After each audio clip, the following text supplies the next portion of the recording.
Why stay earthbound when prosperity awaits you in the stars? Come to Halcyon, the only colony on the edge of the frontier, owned and operated by corporations. A trip of 10 short years will feel like mere minutes, thanks to the comfort and safety of your very own hibernation chamber.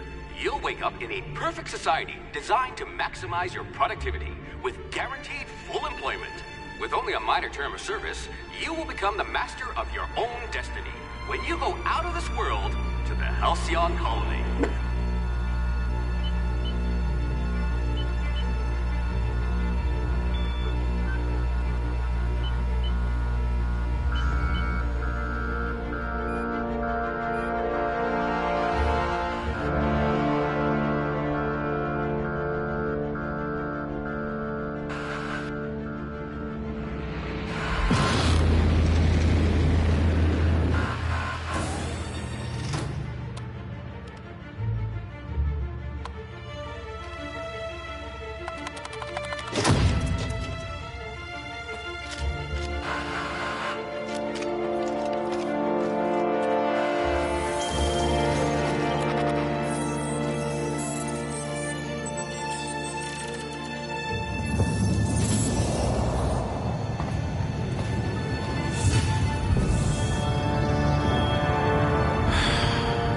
Hundreds of thousands of colonists left adrift out here forever, just to keep from damaging the board's bottom line. Disgraceful.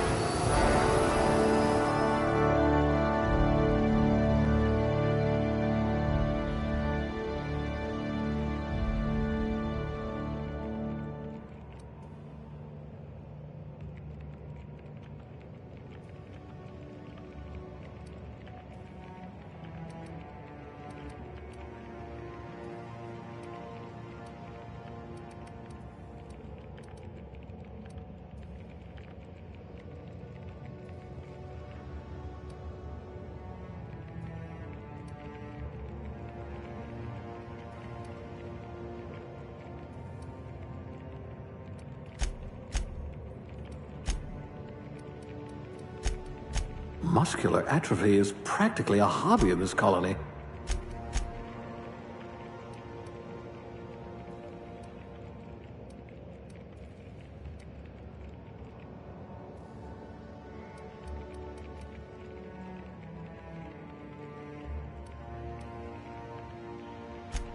A gunslinger. Oh, they're going to tell stories about you from here to Hephaestus.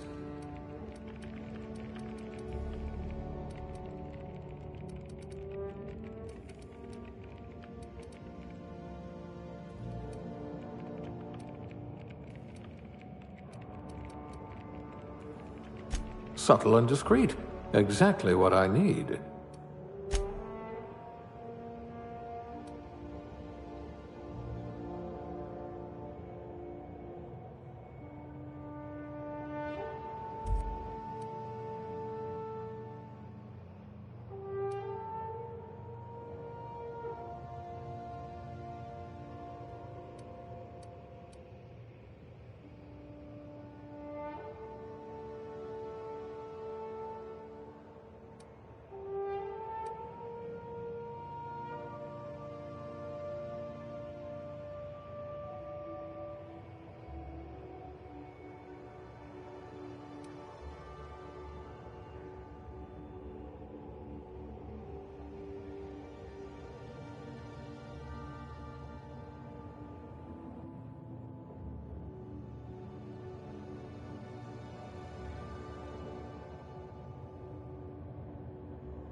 Looks to be your lucky day, my friend.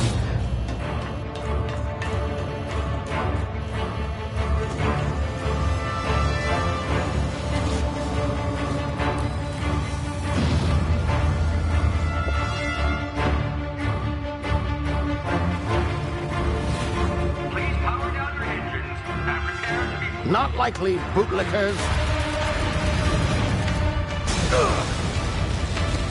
Initiate skip jump.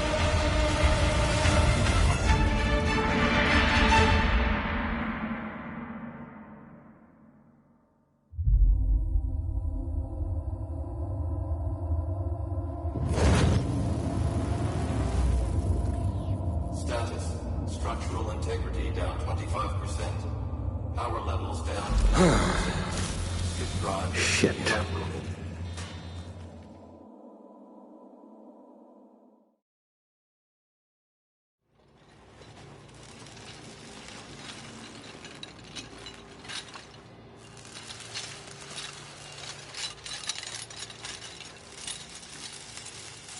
Ah, there you are. Wondering what's going on, eh? Bit of bad news there, I'm afraid. Your colony ship was inexplicably knocked out of skip space and forced to complete its journey at sublight speeds. This means that you and every other colonist on the Hope have been in suspended animation for 70 years, give or take. Normally, reviving someone after so long leads to some quite horrifying results. It's called explosive cell death, but it's really more of a liquefaction. Something wrong? Oh, yes, well, not to worry. I've pumped your body full of a special concoction I devised to keep you from dying so horrifically. Hopefully at all, but I guess we'll see, yes? Unfortunately, I used the last of my chemical supplies saving you. I know it's a lot to ask, but I must have your help securing more if we're to save the rest of your fellow colonists. I'd see it done myself, of course, but the board has a sizable bounty on my head. Now, my ship is inoperative, but I've managed to hire a smuggler to help you out. He'll be... Oh, I see we're in position. Good luck!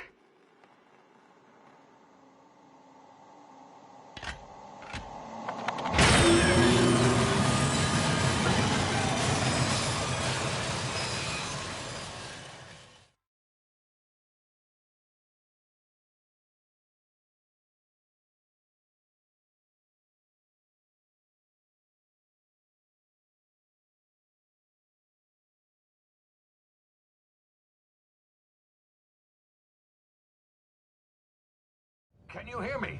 Is this thing working?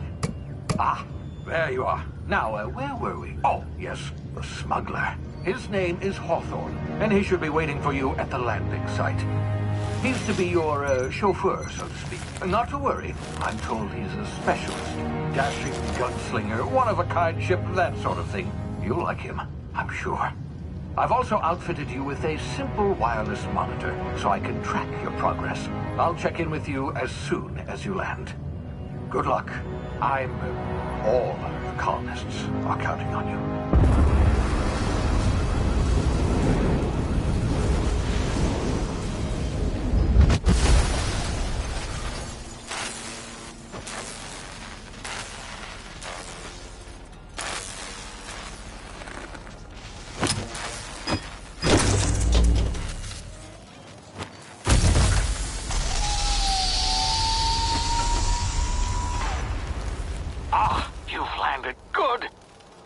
Hawthorne should be close by.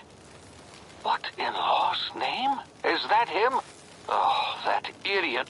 I told him to plant the beacon and move away, not stand there holding it. Oh well, no sense in letting his ship go to waste. Hawthorne won't mind you taking his ship. Better you than the board, huh? Not sure I trusted the fellow. Might have gone after the bounty on my head. Shame about the whole squashing thing. Nasty way to go.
frozen for a while. There's bound to be unforeseen side effects.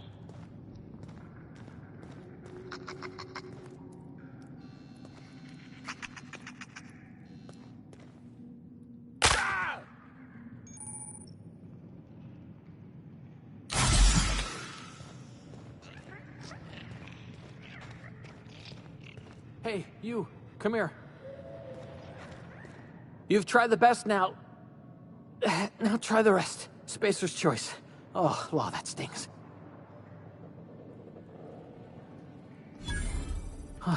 Looks like the bleeding stopped. I owe you one. Hope you don't mind me omitting this little exchange from my report. Spacer's choice doesn't like us accepting outside help.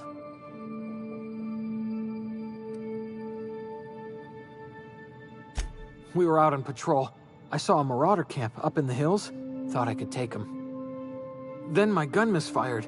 Right through my side. I mean, what are the odds of that, right? Just barely scraped by with my life. Crawled in here and blocked off the exit with those canisters.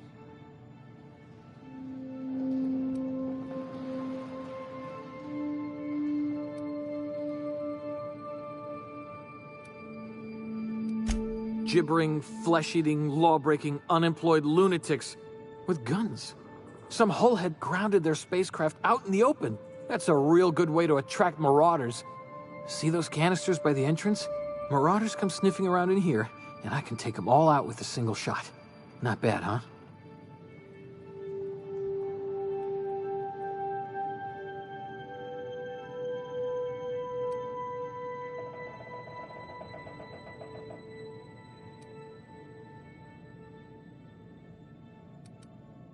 Yeah, okay. You look like you know your way around a gun. Got some spare ammo, not counting the bullet in my side. Here, you can have my saber too, for patching me up and all. All Spacer's choice weapons are now 30% less likely to malfunction. You've tried the best, now try the rest. Spacer's choice. Yes, nailed it that time.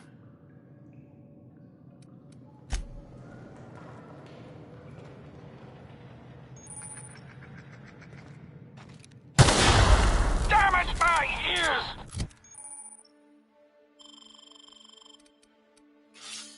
Oh, what had just happened? Can you hear me? What in the hell?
Here before you get yourself killed.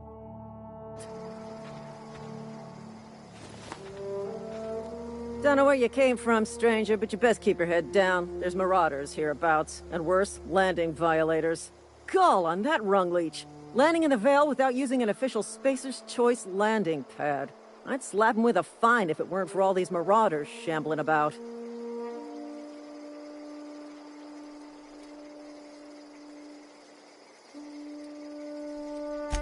Really? How is he?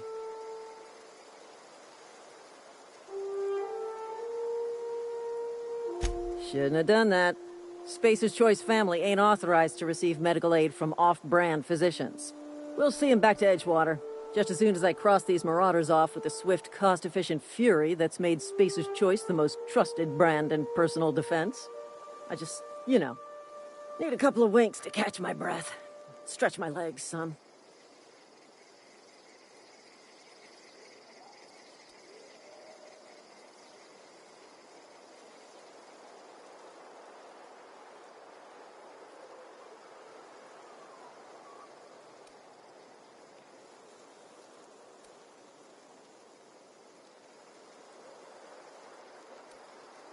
Well, sometimes. Management's real good at cost-benefit analysis. But, seeing as I'm the acting manager in this situation, you know what? You're right. It's time we cross those marauders off, find whoever owns that ship, and file a full report. Then it's gonna be fucking laminated. Here we go.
Please be informed that this vessel contains no valuable plunder.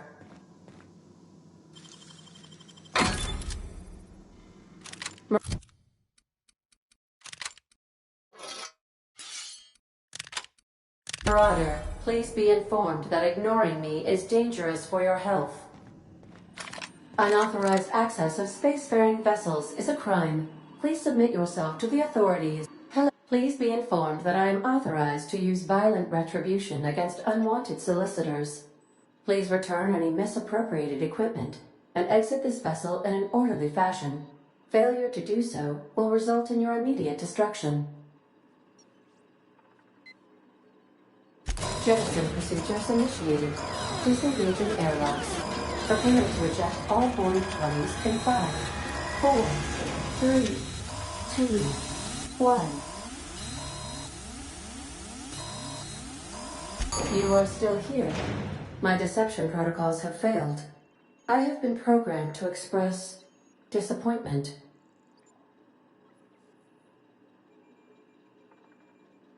This vessel is the registered property of Captain Alex Hawthorne. I am incapable of accepting orders from anyone other than Captain Alex Hawthorne.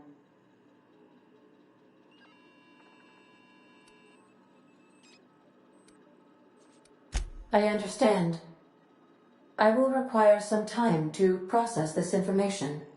Thank you for your patience and for your honesty. I am programmed to take orders exclusively from Captain Hawthorne. If I accept your orders, then you must be Captain Hawthorne. Do you understand? Well done, Captain Hawthorne. I see your powers of deductive reasoning remain intact. Unfortunately, our engine is currently inoperable. Our main drive suffered a critical power failure, and we were forced to make an emergency landing. The main drive's power regulator has been irreparably damaged and must be replaced.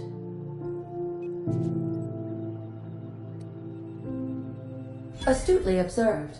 However, the probability of locating a power regulator within a worker settlement falls within acceptable parameters of certainty. High-capacity power regulators are sometimes employed in the electrical networks of worker settlements.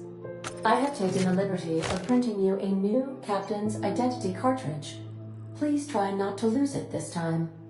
This cartridge identifies you, Alex Hawthorne, as the registered proprietor and captain of the Unreliable. Do you understand?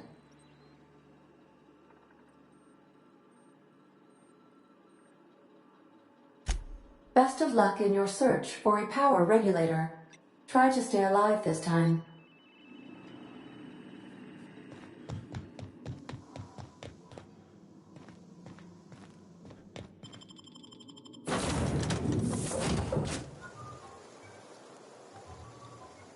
Say, this wouldn't happen to be your ship, would it? Because you sure walked in it like it was your ship. And if this ship is yours, well, mister, you owe Spacer's Choice a hefty fine. I'm afraid we gotta dock your pay.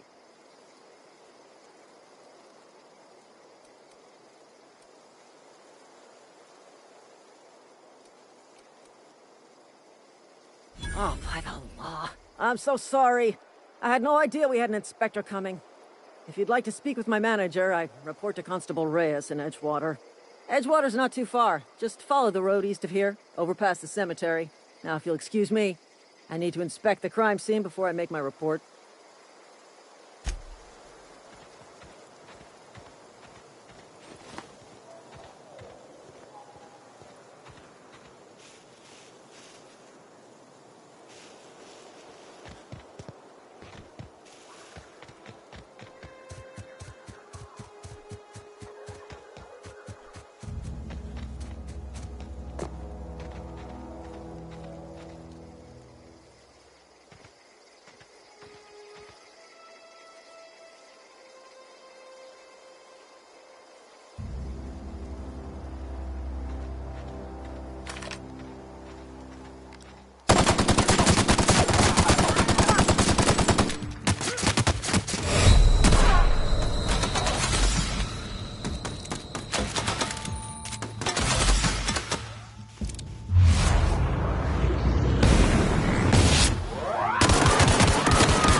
Whoa, hey, where'd you come from? Don't go ambling out in those hills. That's marauder territory, friend.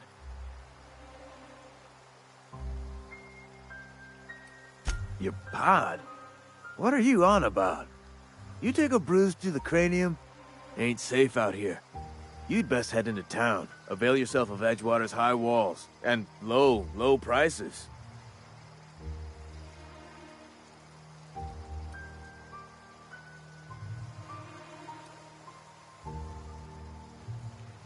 Pleased to make your acquaintanceship. I'd shake your hand, but I've been hauling corpses. You don't want none of that on you. Name's Silas. Junior in humor for the town of Edgewater. We're all part of the Spacer's Choice family.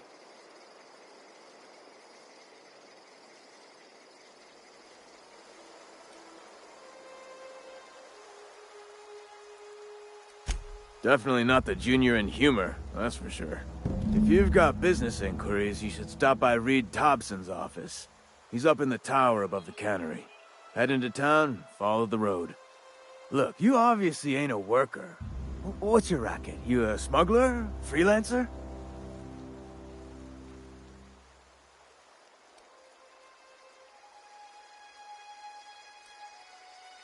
Edgewater is a company town, board-owned and operated. That includes the cemetery. None of us own our gravesites, we rent them from the company. Renting means money. Money means paperwork. Paperwork means signatures. Some of our families become a mite delinquent in paying their dues, you see?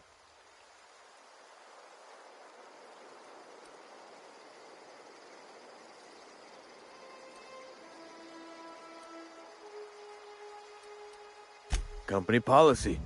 If it was up to me, I'd put the whole town 10 feet under, free of charge. Quotas, mostly. Got a backlog of graves to fill. Bodies won't bury themselves, you know? 4 workers still haven't paid up. Phyllis, Conrad, Ludwig, and Martin Abernathy. He's a special case. You may want to twist his arm a little.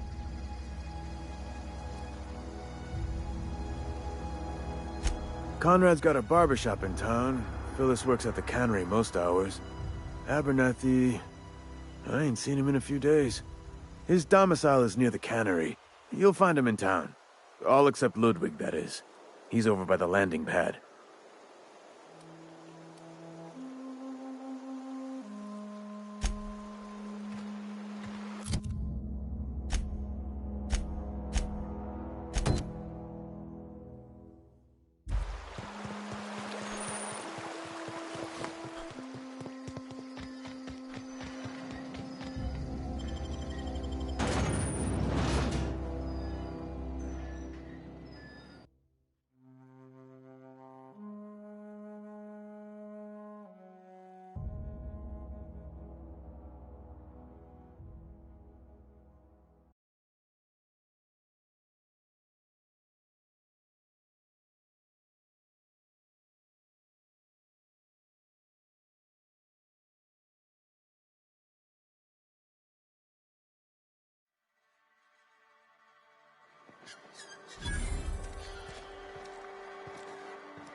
Please don't touch anything.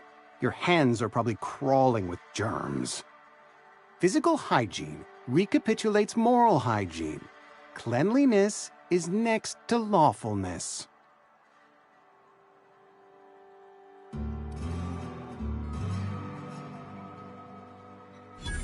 No, thank you. That's quite all right. I've seen enough body parts in my line of work. I'm Conrad. You will report to me if your hair fails to meet Spacer's Choice aesthetic standards. You will also report to me in the event of your death, whereupon I will clean and prepare your remains for interment.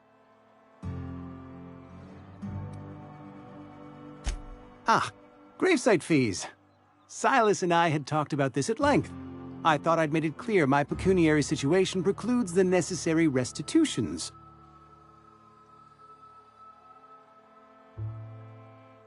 As broke as pie crust, friend. Bidless, indigent, destitute. I simply cannot afford it. I am a blemish on the prosperity of our fair settlement. When I expire, I expect Silas to toss my body into a ditch.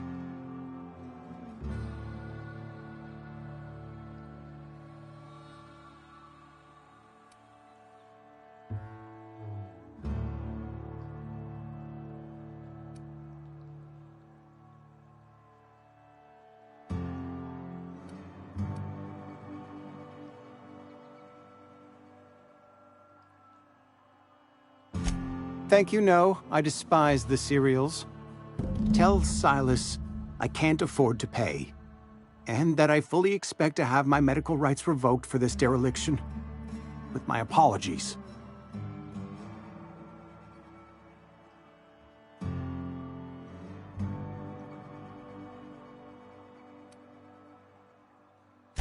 Not a bad idea.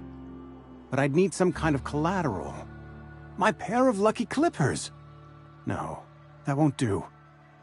Your idea intrigues me, but I'm afraid I don't have anything to give Silas. I'm open to suggestions. Much obliged.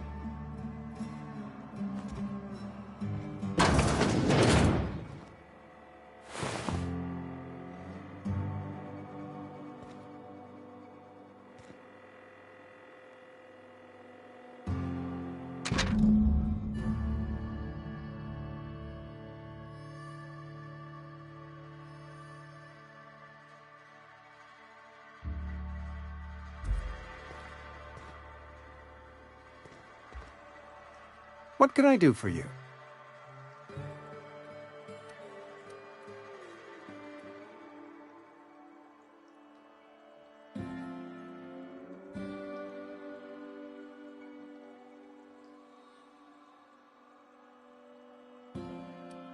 You know about Eugene? How?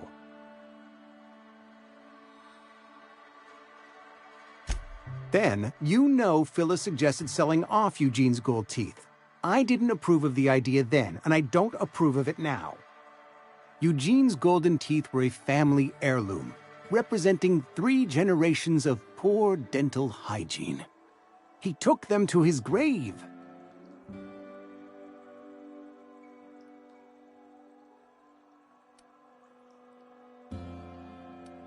That's unthinkable. Eugene's body and all rare earth minerals contained therein are solely the property of Spacer's Choice. I can't ask Silas to dig up a man's body and pry a few teeth loose from his jaw just to pay my bills. Can I? Yes, I suppose I must.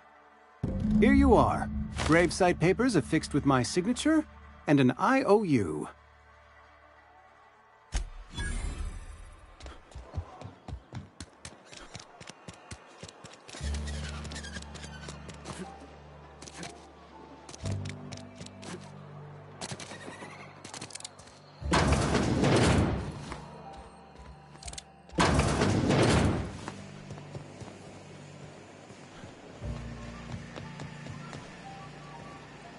You the new worker?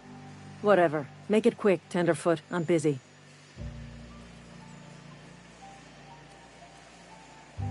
Shit. Silas still on about that. Here, take the fees. I'd appreciate it if you didn't tell Reed I was late on my payment.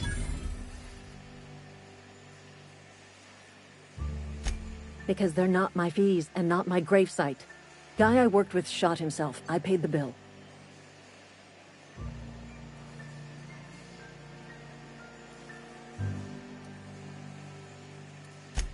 I could do without the sarcasm. Wasn't acting out of the goodness of my heart. Law requires delinquent gravesite fees to be paid by the deceased party's closest living relative, which meant me. Shame, though. Eugene was a good worker. Woke up one morning and put a round through his upper story. Can't imagine why. The kid was doing all right at his desk. We all thought he was an upstanding receptionist. Just between the two of us, I'm pretty shocked his weapon didn't misfire. Spacer's Choice handguns aren't the most reliable.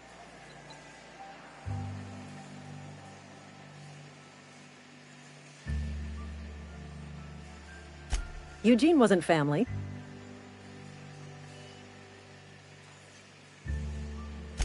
Yeah, I was the closest living person relative to his body at time of death. I'm the one who found him, you see, so I pay the fines. Suicide's a crime. The legal term is irreparable damage to company property. What Eugene did to himself was vandalism.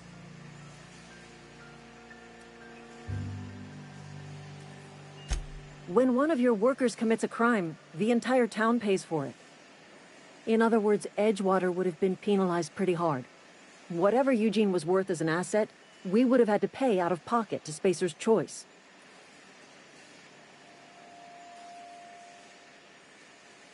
Well, excuse you. I'll have you know, Eugene was an asset to us all. May his atoms be commended to the law. All I know is Silas asked me for Eugene's gravesite fees, which means he was approved for burial, which means his papers went through, which means the town's in the clear. I'm just glad to put this whole ugly affair behind me. Eugene can rest his bones in peace, and the rest of us can get on with our own lives.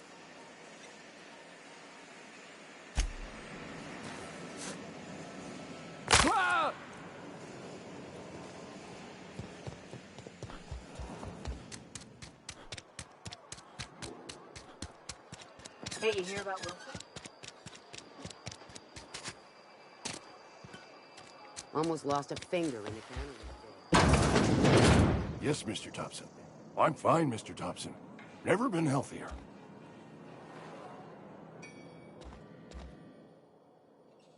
Whoa, did Mr. Thompson send you? Well, you tell Mr. Thompson I'll be right at my post. Tomorrow. Bright and early tomorrow. Because I'm definitely not plagued. As spry as a spring chicken. That's old Abernathy.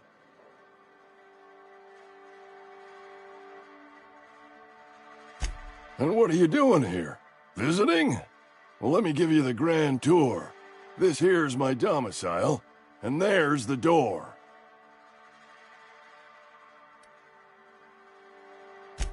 Silas knows, doesn't he?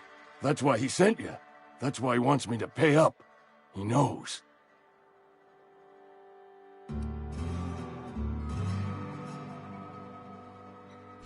Sounds like he's already told you. You may as well hear it from me.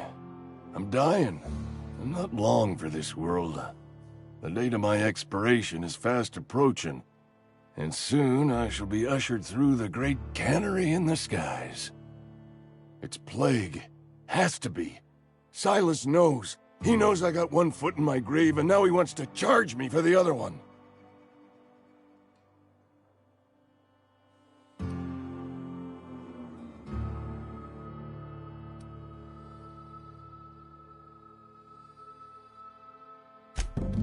I'll pay your fees. I don't want any trouble from Silas. But if you could see a way to freelancing for me, I could really use the help.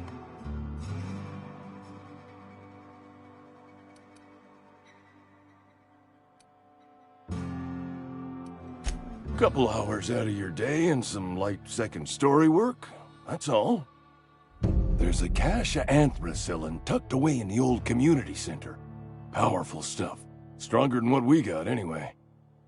I need you to break in, nab that medicine, and bring it back to me.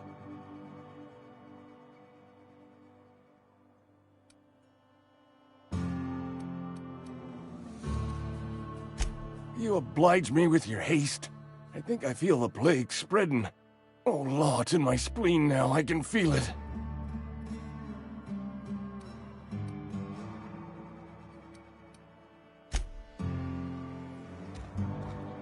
You're making a mistake working for Abernathy.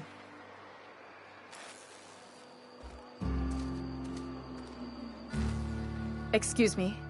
I'm Esther Blaine, Spacer's Choice Actuary. I overheard your talk with Abernathy.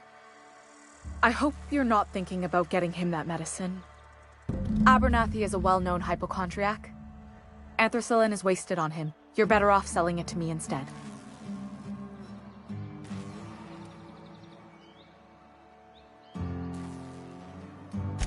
I probably shouldn't tell you. Don't want you implicated for what I'm trying to do.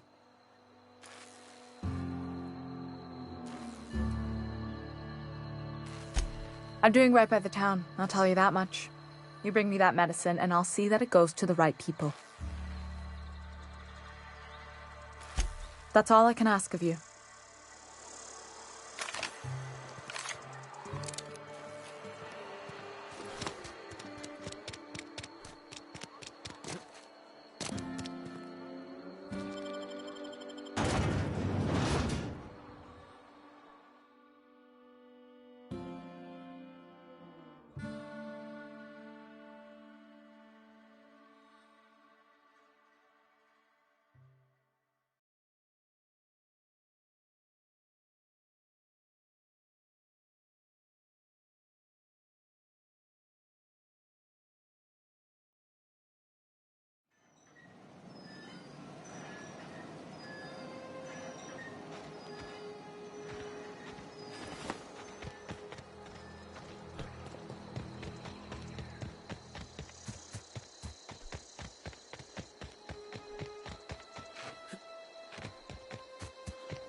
Thank the law.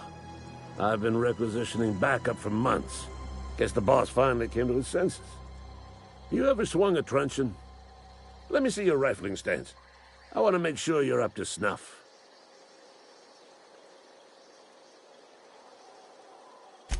The war! The coming apocalypse! Man versus machine!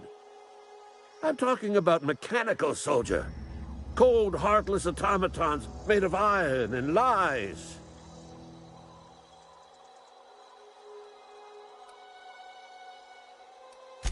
Just my luck. I ask for backup and the boss sends me one of them simple folk. All right. Listen real close. Auto-mechanicals. Creatures forged the old power plant, clattering about, firing at the birds, orchestrating their uprising. When the swarms of mechanicals come clanging on over that hill, where will you be? Cowering beneath your cot? Or standing, shoulder to shoulder with the resistance? I told Silas I'd pay my dues if he agreed to join the resistance. Guess this means he's finally heard the calling.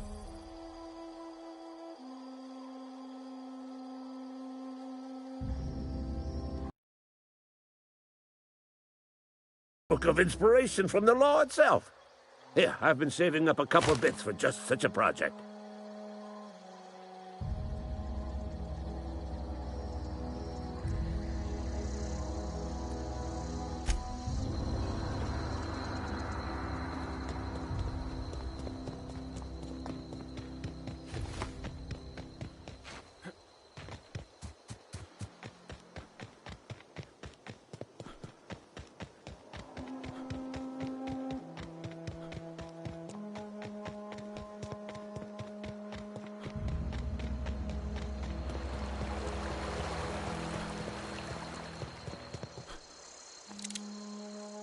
Fancy threads.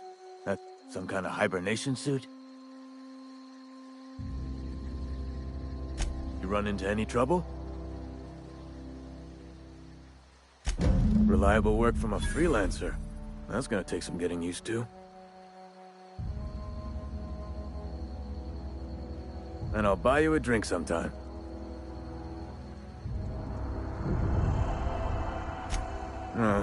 Suppose you've earned it. One good turn deserves another.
Taking so long to fix, the answer's technical. Don't apologize. Just try using small words for me. The can's bust open in the oven because she's set to cook saltuna, which isn't what we've got. Mr. Thompson? I think there's someone here to see you. Focus, Miss Holcomb. You and I are still talking. Let's start over. Walk me through. Seems we've got a guest. Really now, Parvati, I do wish you'd spoken up. I do apologize. I was given no forewarning of your arrival, or I might have welcomed you at the gates myself.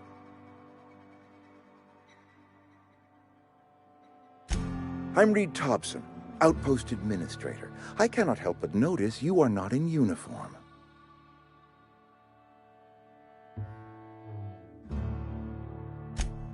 Yes, so it dawns on me. Seems I allowed my excitement to run away with my wits. Been a few seasons since we've had a visitor pass through.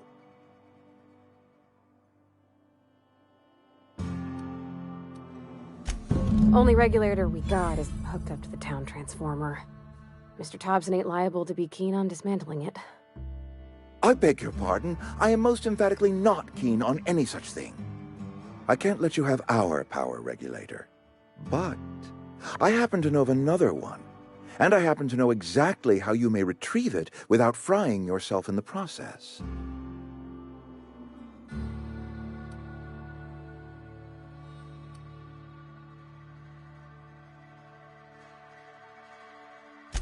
My proposition benefits the both of us. Please, hear me out. There's a power regulator in the old botanical lab.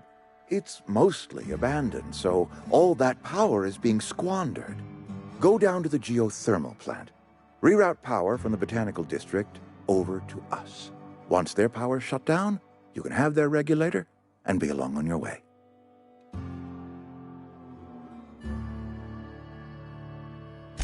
I was not entirely sure how to tell you this. The botanical labs are not legally inhabited, but there are people who live there.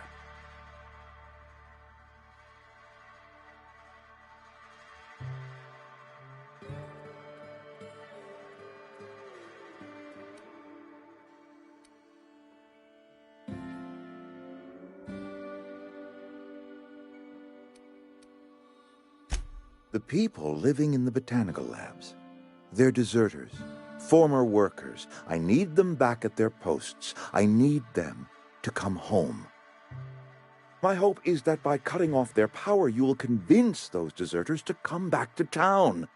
Before you go to the plant, I want you to stop by the botanical lab. Speak to their leader, Adelaide. Tell her the power's about to go, and that it's time her band of deserters came back to town.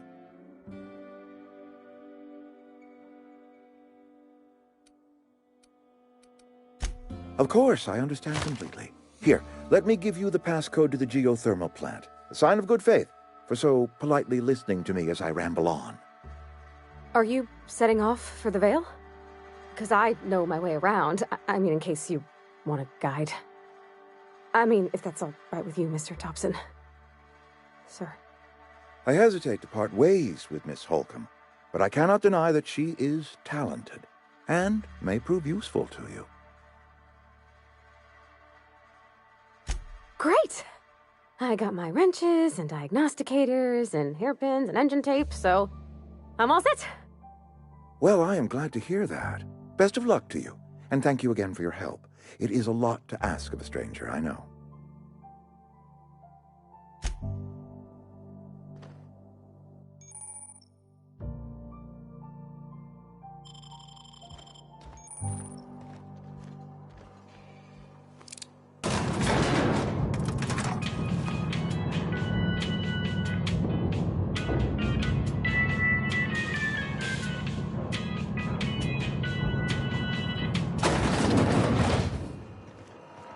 Hey, mister, can we talk? Sorry. Sorry. You just want to get out of here. And you likely don't want to tag along like me. It's just, Mr. Thompson has his own view on matters, on account of it's his job and what all, but that's not the only side of the tale.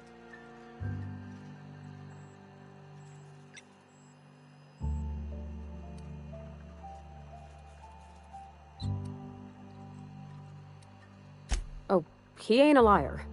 He believes every word he says. It's just, he doesn't always get where other folk are talking from. To Mr. Thompson, a person's a gear. It does its job quiet-like. If it squeaks or stutters, it gets replaced. The deserters are decent folk. I knew some of them before they left.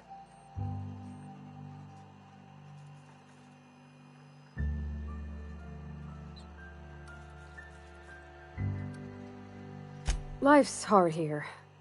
Especially for them that don't fit in so well.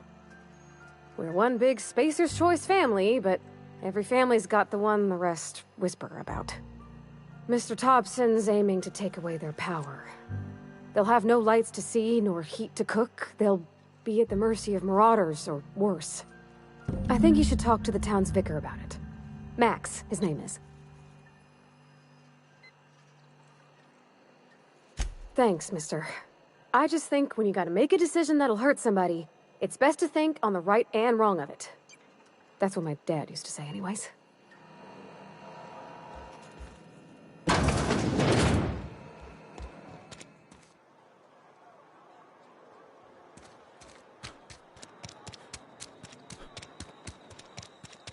I'm sorry. I'll just be a minute. I've always felt weird in here. It's too clean.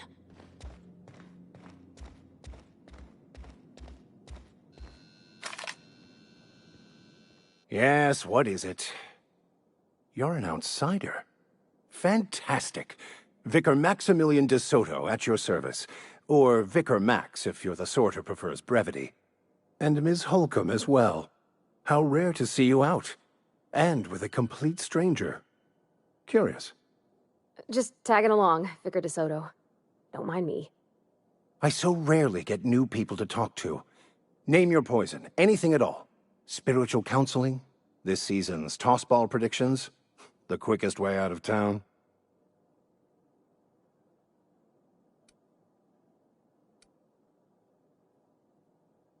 But what? I thought you would talk to him.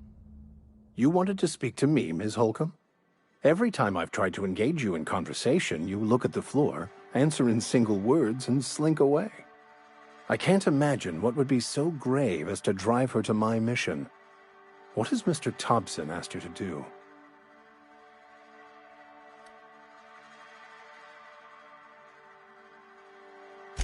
Depriving them of safety from the marauders and wildlife. I can see why that troubles you. Miss Holcomb has a soft heart. Always has, if you believe the talk.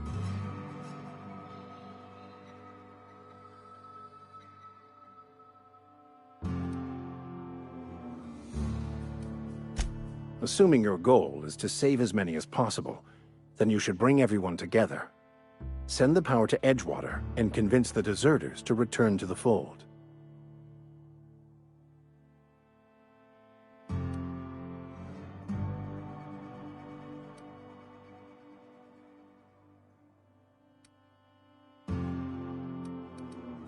Not if things are left to stand as they are.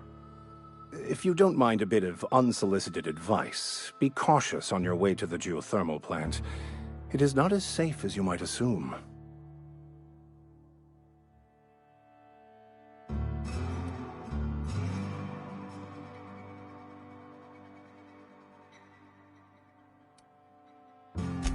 One of the reasons I transferred here was to fulfill my duty in hunting down banned heretical texts. I happen to know such a book is, as we speak, tainting a collector's library in Emerald Vale. However, the collector's residence lies outside the town's walls. My retrieval efforts have been thwarted by marauders who have overrun the property. Should you fare better than me, I'd pay a handsome sum for the book.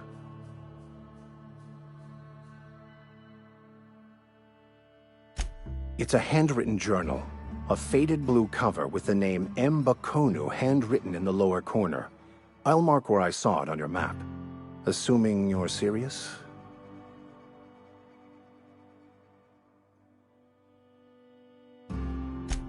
Thank you. If you retrieve it, you can always find me here.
coming!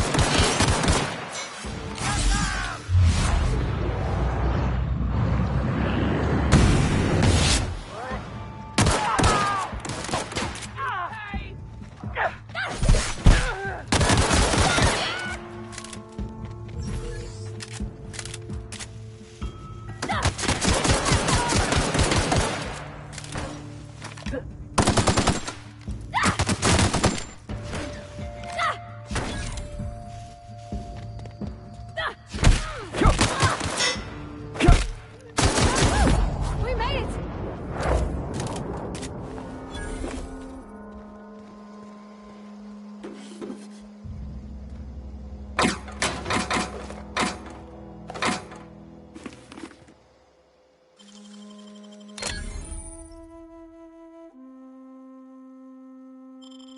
Clever.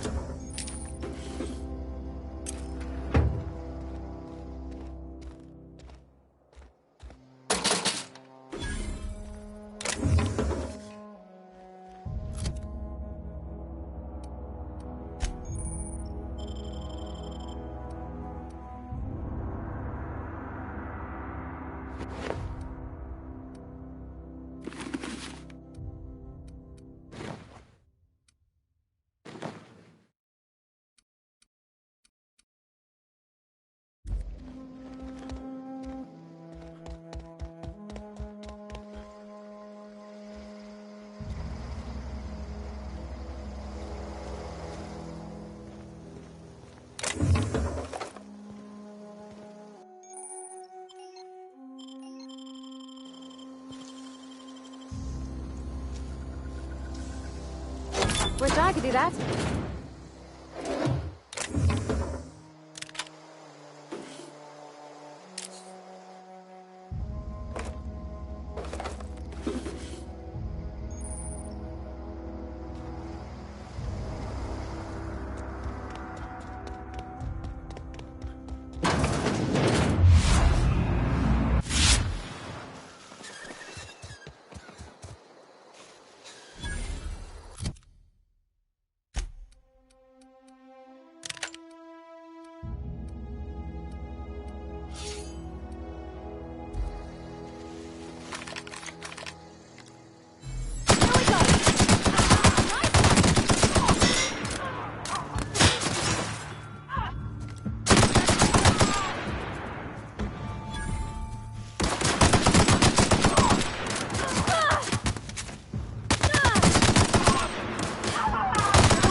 You're fast.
Move along, stranger.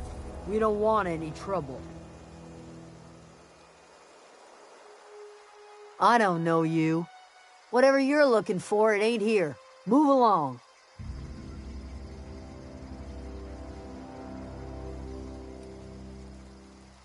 Answers, huh?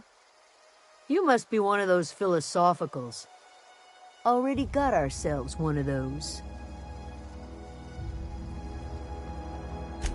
A geo what? Look, plants ain't my purview. You're better off asking after Adelaide. If you're gonna start wandering around my camp, know that I got my sights on you. Over in the hothouse, tending crop. Enough with the questions. No offense, but I've got a lot on my mind.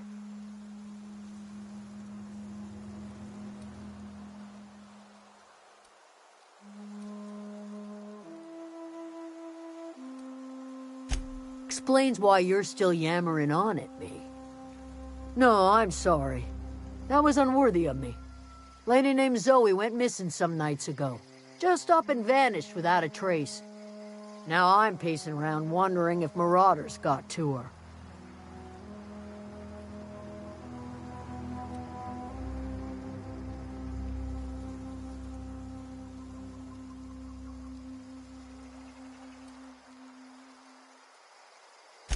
I've crossed off my share of marauders. This ain't about them. I go looking for Zoe, I leave the camp undefended, seeing as I'm the only one of us who knows her way around a gun. Hence my dilemma.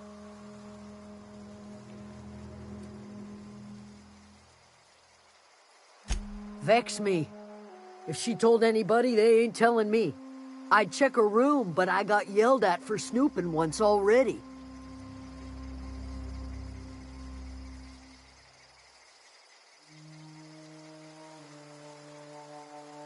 Little ways ago, she was always obsessing over her serial dramas. Wanted to see what the fuss was about.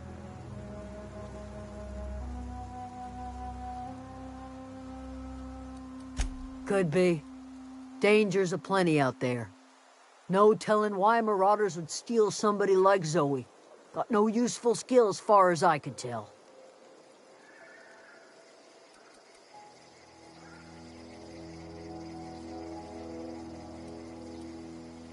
Well enough to know we never got on. Zoe and Stefan were close. If anybody knows the workings of her mind, he does. She was lazy and thoughtless, but she's still one of our own. It's not like Zoe to go wandering. Figured she might be out scavenging, but that ain't exactly her talent.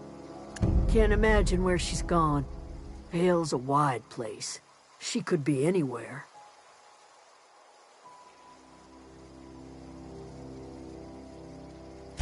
Could do without the gallows humor.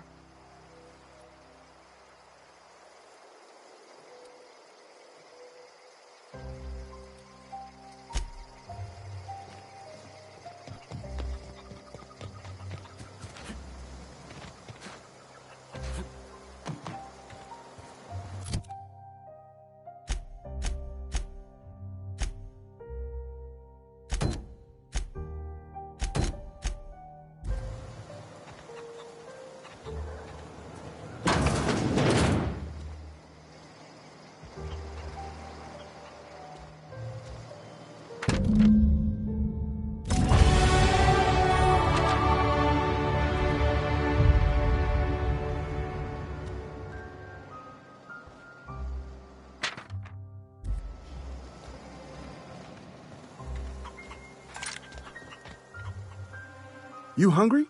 We got canid ribs, canid flank, canid snout too. Something I can help you with?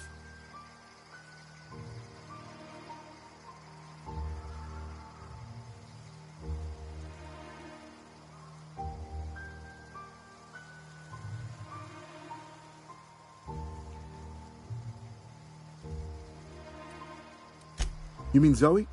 Yeah, we were pretty close. Not like her to go loping off.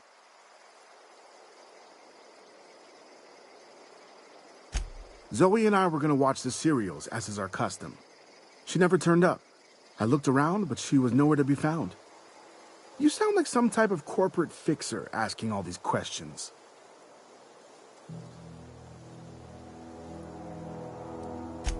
Zoe was always obsessed with this serial. Masked Marketeer. A scion of Byzantium turns to banditry and teaches his marauder companions the wisdom of free market economics. Shame she up and vanished when she did. I had a surprise lined up for her. The other day I got my hands on a genuine copy of the latest Masked Marketeer. I was gonna surprise Zoe with it, but she was gone the next day.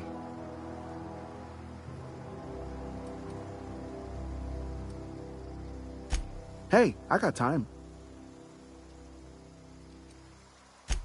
Fresh off the limb, and that includes canid meat.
I don't know anybody who ever came out this far.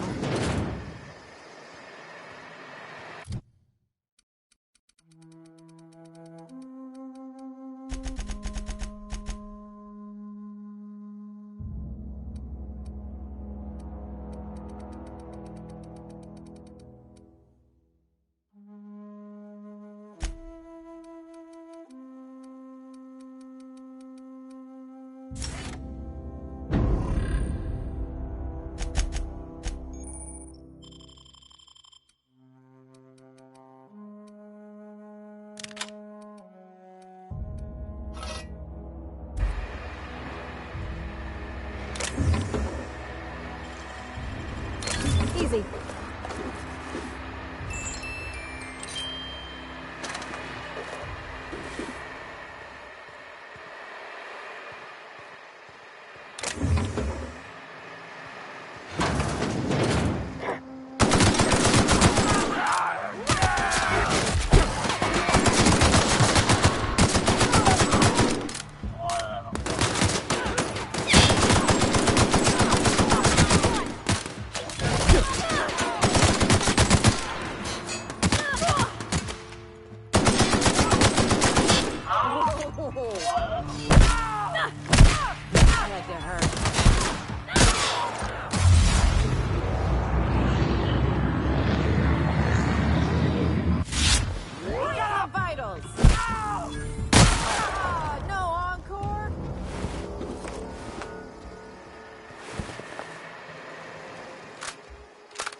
Wow, you crossed them all off, like some sort of heroic accountant running down a list.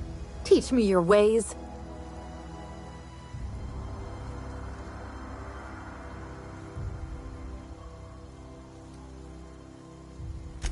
Only thing unscrewed around here is the head of that marauder you took down. Never seen moves like that outside my serial dramas. You, on the other hand, you were a sight to behold. If I had half your skills, I'd be the greatest outlaw the coast has ever seen.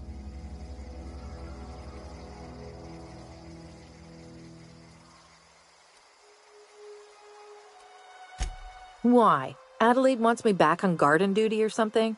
Thanks, but I'm not going anywhere. This is where I belong.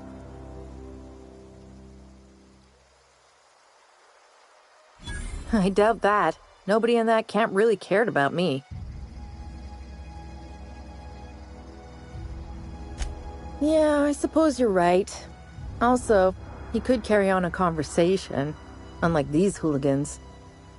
I'll take my stuff and head on back, I suppose. Grace is going to be glaring knives at me, so I've got that to look forward to.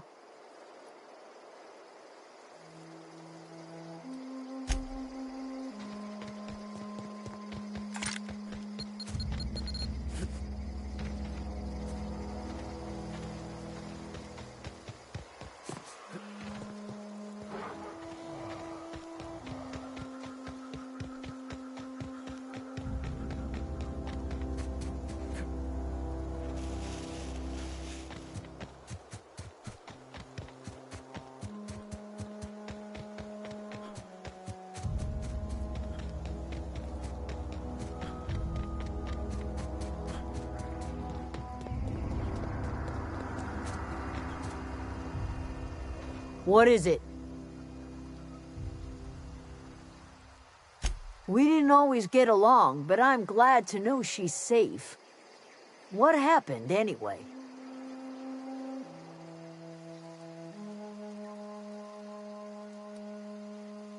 You pretty much did my job for me. Least I could do is pay you for your trouble. Let me know if I can do something for you.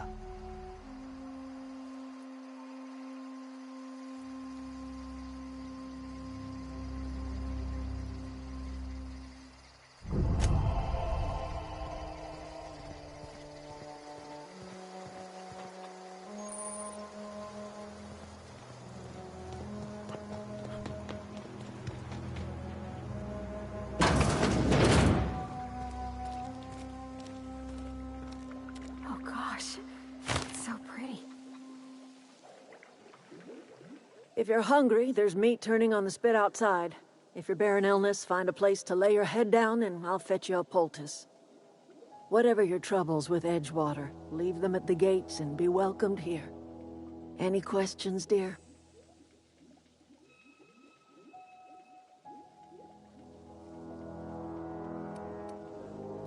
I have been called that, among other things. Green Thumb, grandmother, the strange old lady who keeps flowers. But yes, Adelaide will do just fine. Excuse me, Miss McDevitt? Sorry, it's just... You got such pretty trees in here. Why, thank you. You're Robert's girl, aren't you? I remember when you were but a sprout. Thomas speaks of you often. Are you staying long? You should try some of my tobaccorn tea. I brew it in an old spittoon, but it's been cleaned.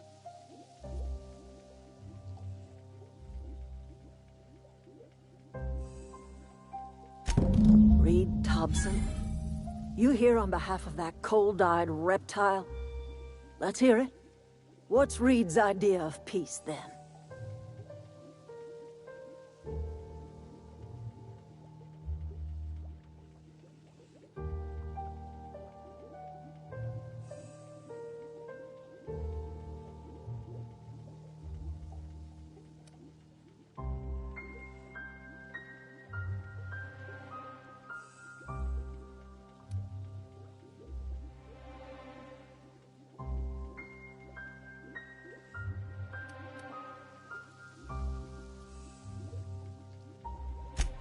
Like everything else that comes out of Edgewater, that peace offering is canned. I and my own are living just fine out here by ourselves.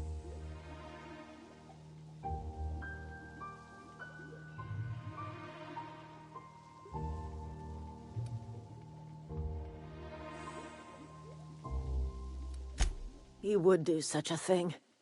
The question is, why would you agree to his plans?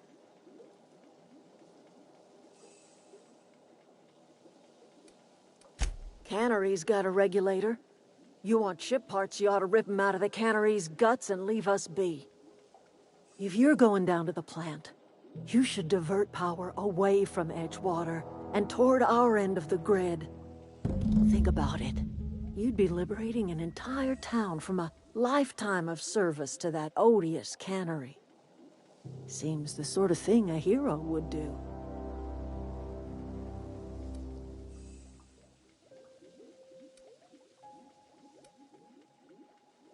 You've seen that miserable excuse for a town with your own lamps.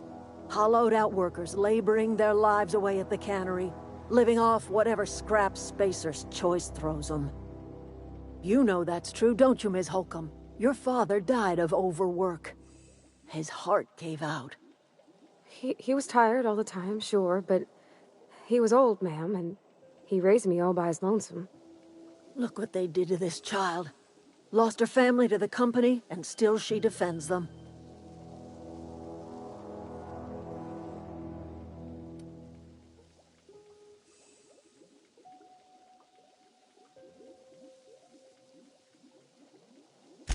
I'm all right. I ain't so fragile. That was unkind of me. I'm sorry, dear.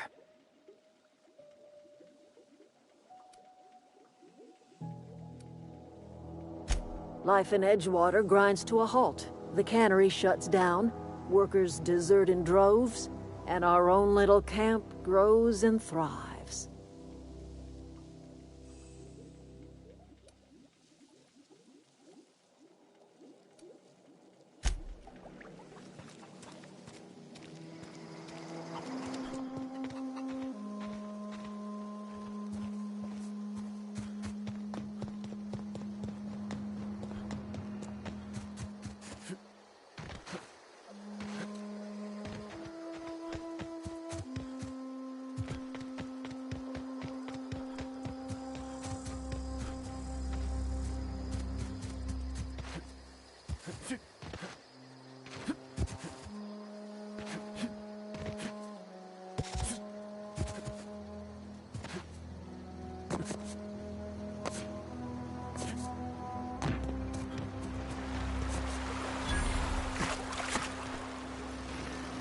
wanted to poke around in here.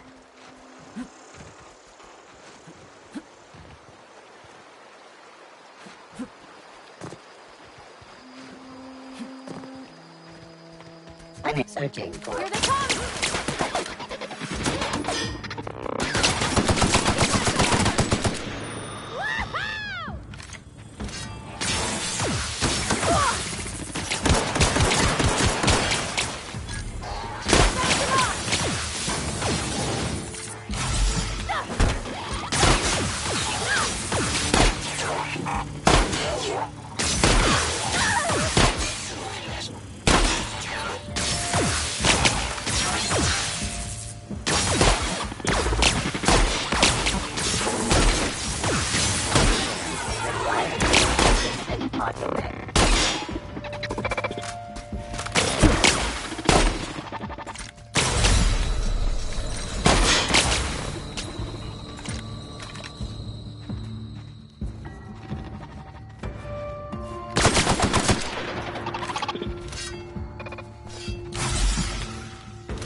Nearby automac.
The control room should be off to the...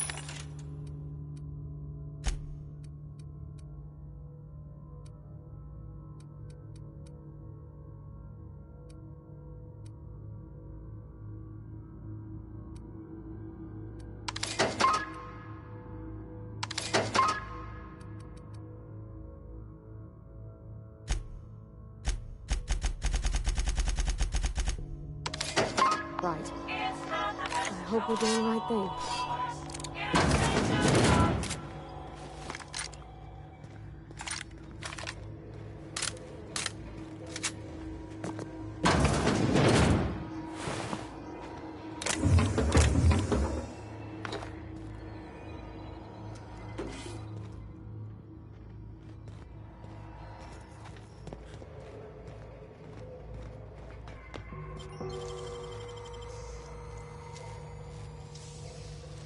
Oh, you got that?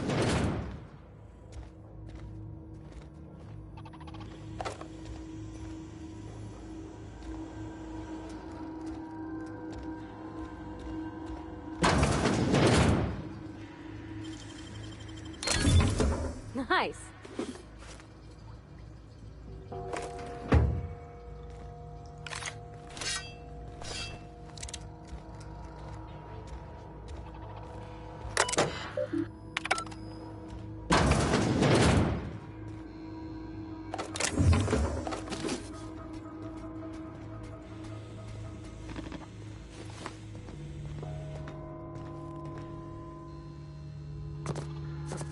Halt. Here they come!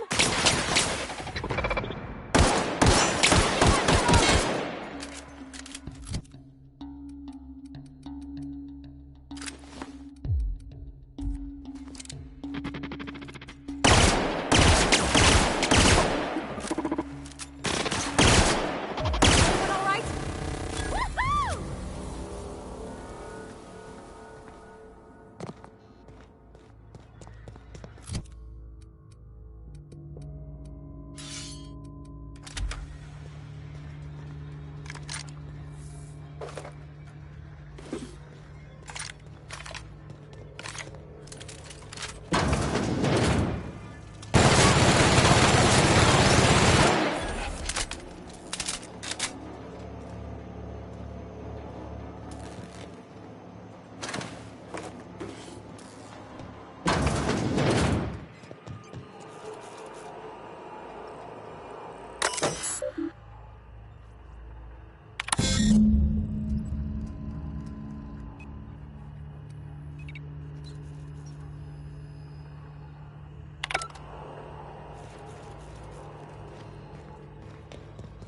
Three switches. That'll be easy enough.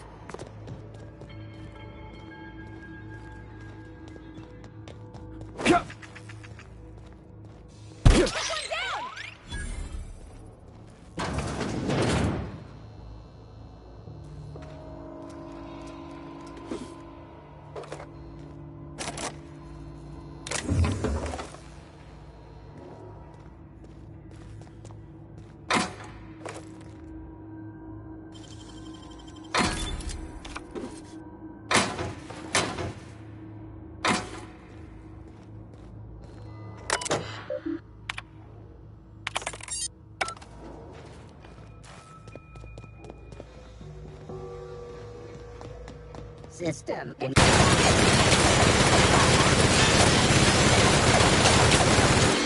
it!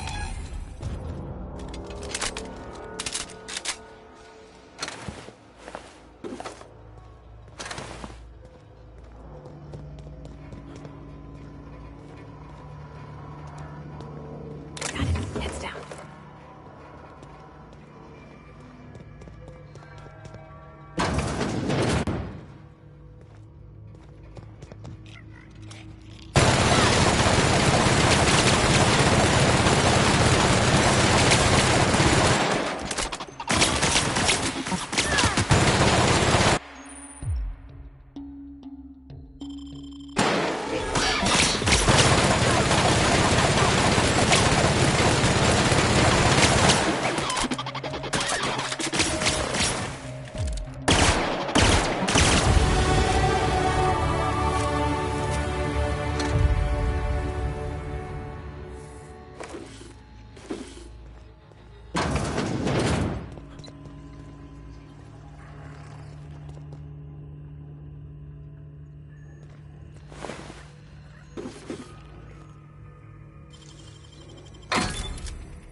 more.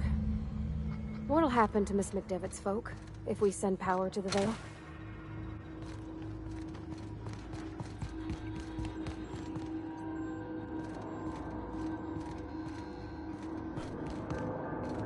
Get away!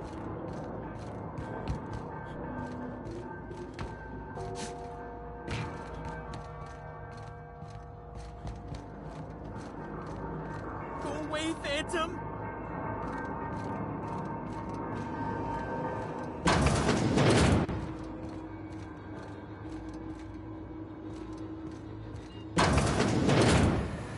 Mind steam. You're liable to get scalded.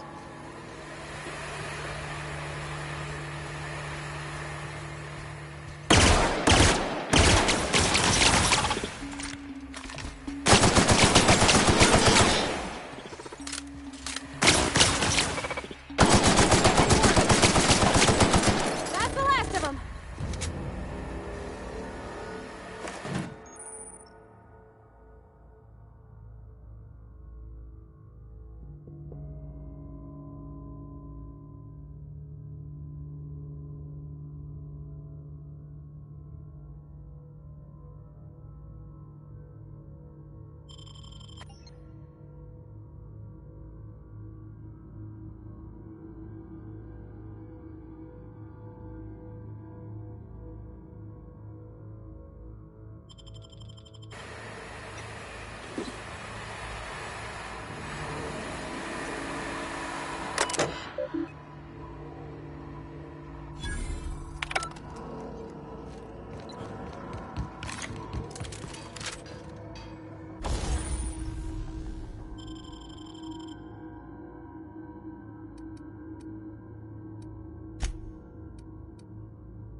Where'd it go?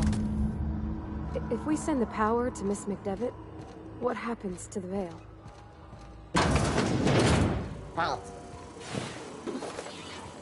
Performing an area system alert.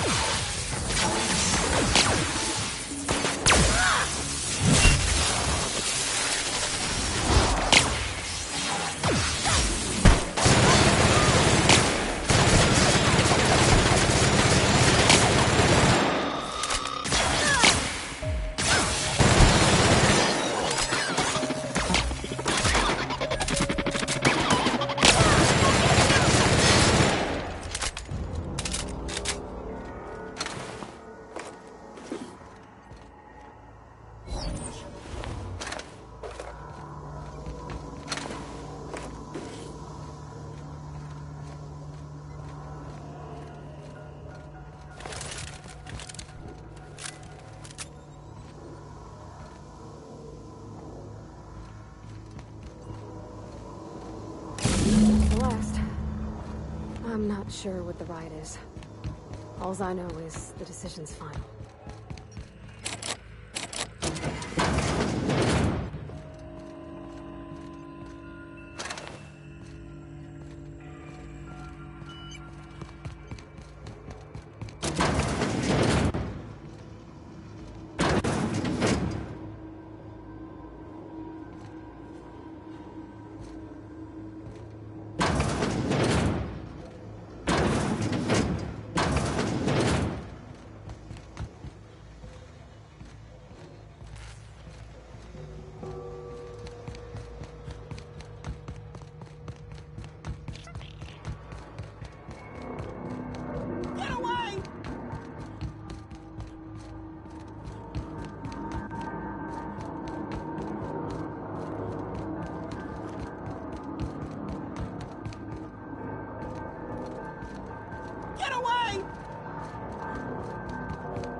You're not real! You're not real! Get away from me, Phantom! Shoot! Scram!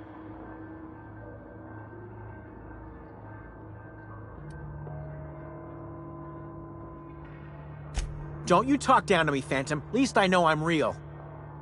See? See, Higgins? This is why you must always boil your sprats before ingesting.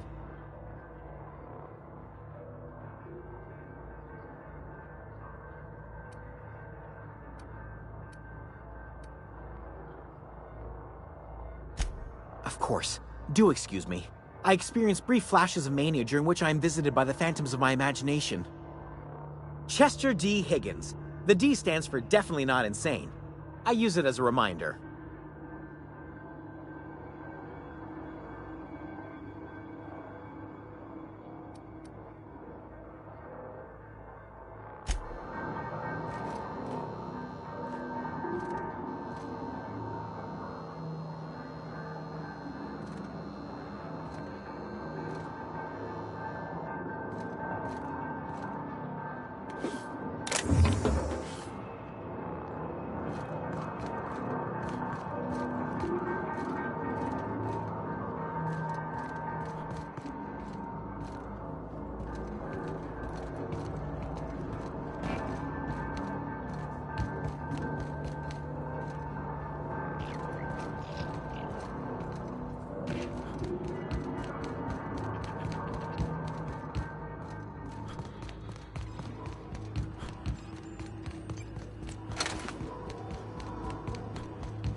Once we do this, there's no going back.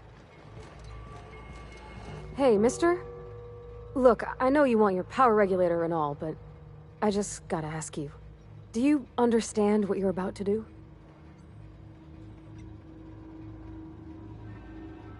I don't think you should cut off Edgewater's power. I think it would be cruel.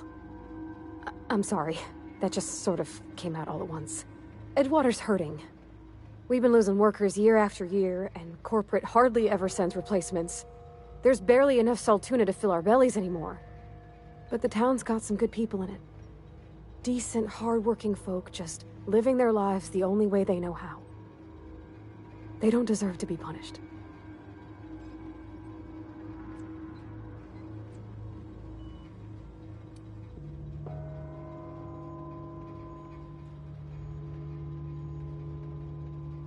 That sure sounds like Mr. Thompson. If he was standing here, I imagine he'd remind us of how we're all one big, happy Spacer's Choice family. In Mr. Thompson's eyes, those deserters are still part of the Spacer's Choice family. The family must work together in order to survive. I hate to say it, but I think Mr. Thompson's got a point. Unless those deserters come back, Edgewater's as good as dead. Cutting off their power might be the only way. Sorry, I didn't mean to babble on like that. I felt like I had to say something.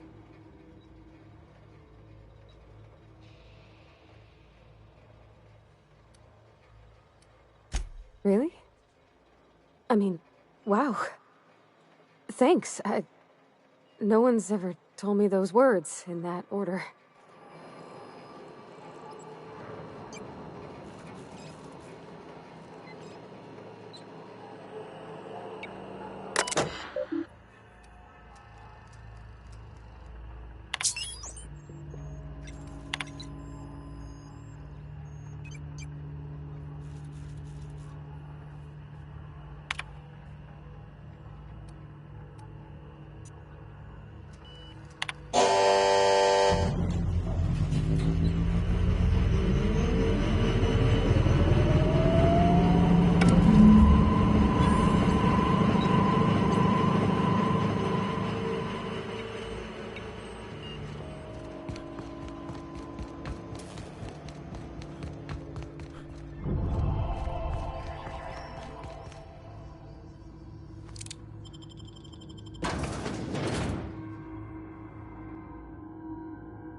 Oh, that's Thomas. He used to follow me around before he left the cannery.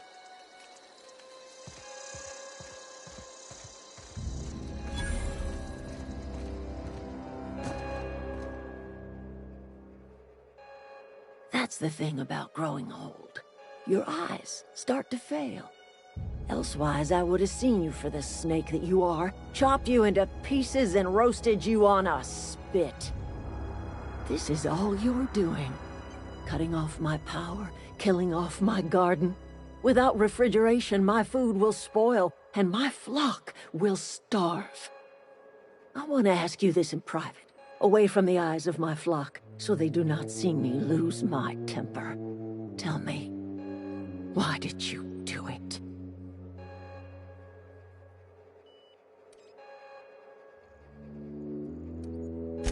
You want my flock wasting their lives in that cannery? Fine.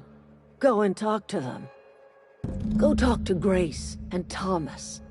Look them in the eye and tell them their life here is over, and the only thing left to do is go back to Edgewater. This is now your responsibility. And you tell Reed Thompson that I will never return to Edgewater. I would rather die among my flowers than live under his management.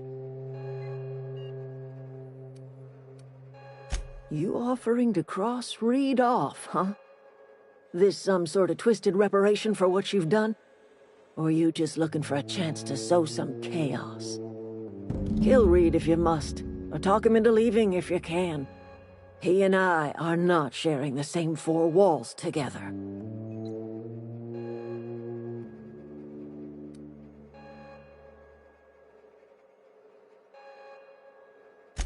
My son worked in that cannery. When the plague started coming, he was one of the first to fall sick. We had a store of medicine locked away, but Reed refused to treat him. Said my boy didn't deserve treatment. Said the medicine would have been wasted on him. So I buried my boy in the cemetery, gathered my belongings, and left. That's as much of the story as you need to hear.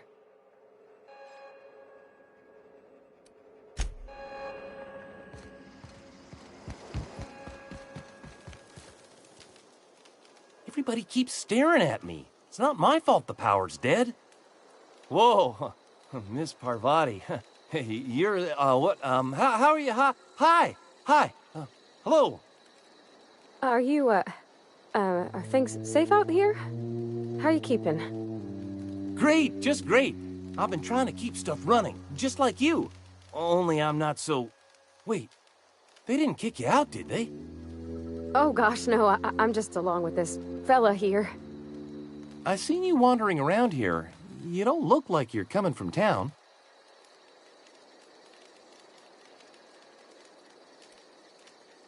Well, what I meant was you're reasonably well armed and don't look stricken with plague. Sorry, I just wasn't sure if you were from town or if you were one of us. Something's been chewing at me, you see. Fact is, I've been, well, lying. To everybody here. Camp thinks I'm a mechanical genius, but I couldn't fix a busted chair.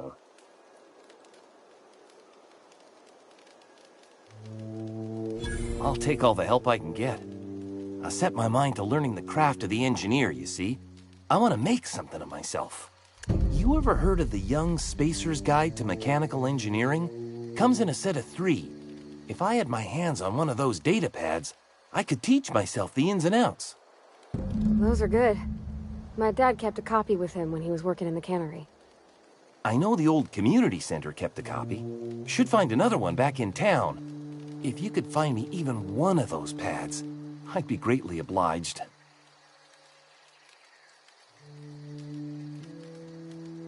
No kidding! Really? Well, which one?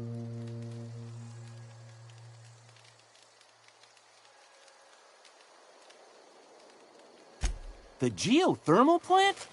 Now that is just incredible! You really went exploring down there? Adelaide always told us it was swarming with hostile mechanicals. I appreciate you going through all that trouble. In fact, I put aside something special, on the off chance that somebody'd search out those data pads for me.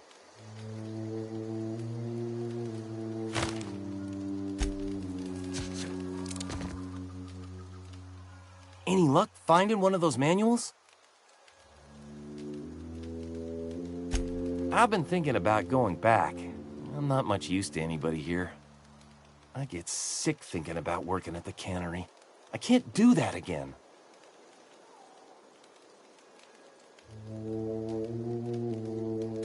You know something? I think you're right.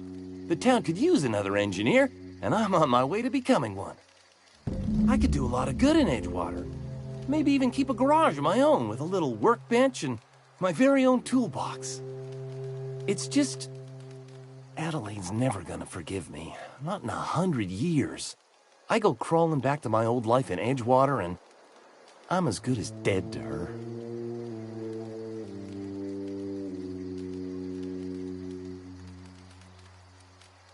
You know where to find me.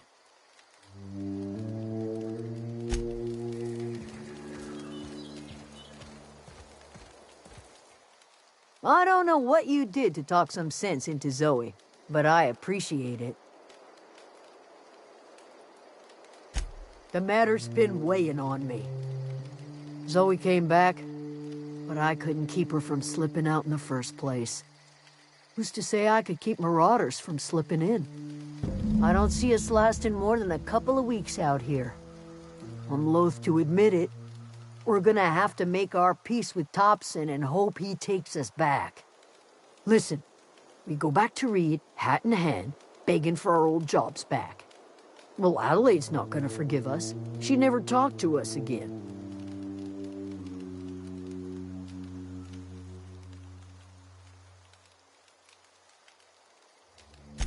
Edgewater's not just a town to Adelaide. It's a symbol of everything that's wrong with this colony. A big, heartless machine of metal and gears grinding workers down to dust. We're the closest thing Adelaide's got to a family. We go back to Edgewater, she's gonna feel betrayed. Sure, suit yourself. I'll be here.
This is a fine day, friend.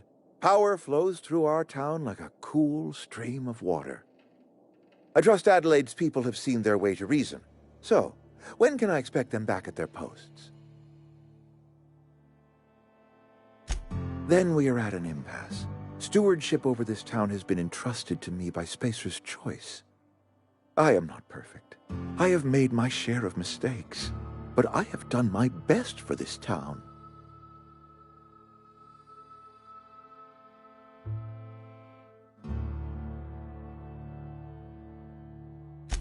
I am a Spacer's Choice man.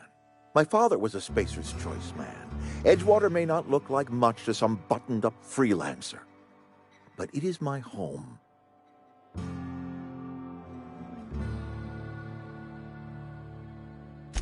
I don't believe you.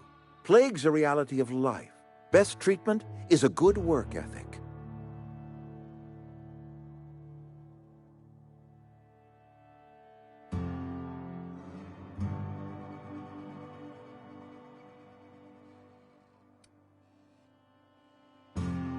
The very notion is just grotesque. A raw vegetable Why don't you just ask me to go chew the bark off of a tree? We are a Spacer's Choice Saltuna cannery. We eat saltuna here, and only saltuna.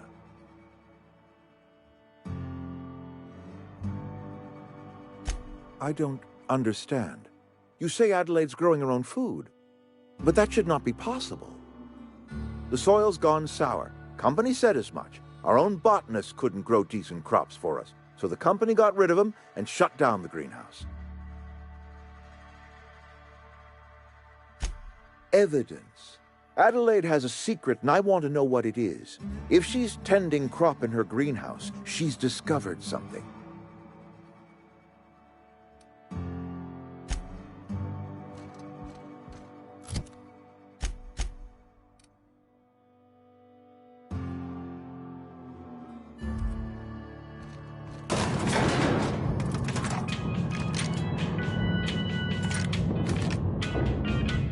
I think you did the rightest thing you...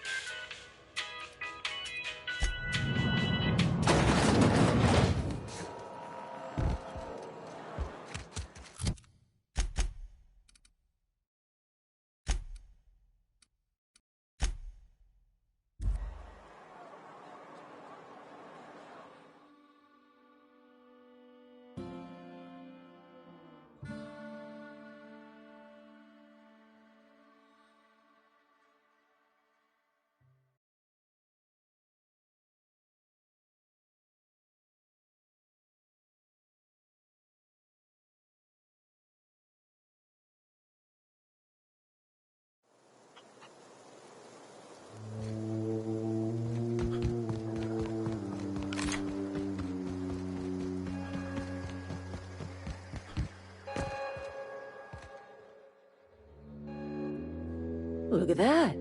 The snake's come back.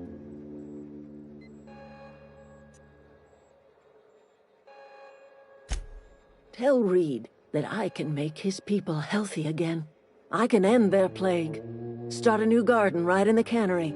3 square meals for every man and woman in Edgewater. Tell him how I've made the Vale bloom again. The soil has whispered its secrets to me, and I alone know how to breathe life back into the earth. The secret is human corpses. I've been grinding them up in my fertilizer for years. Marauder, worker, don't matter much to me. The human body is rich with nutrients.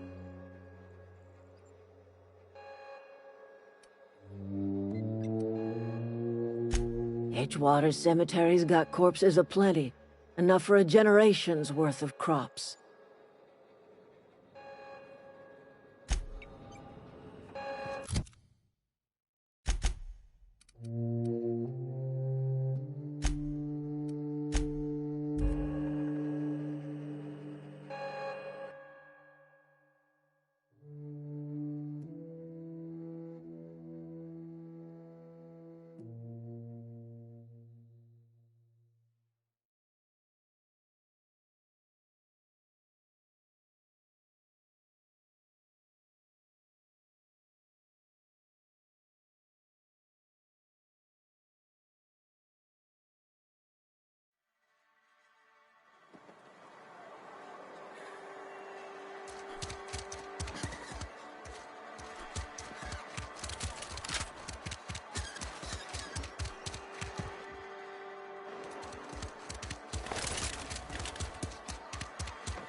You might not care for my leadership, but I appreciate what you've done for this town.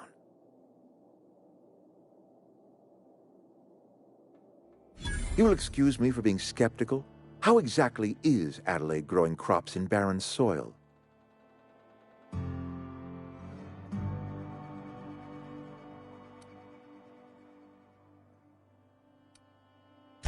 And when you say special fertilizer, you mean what exactly?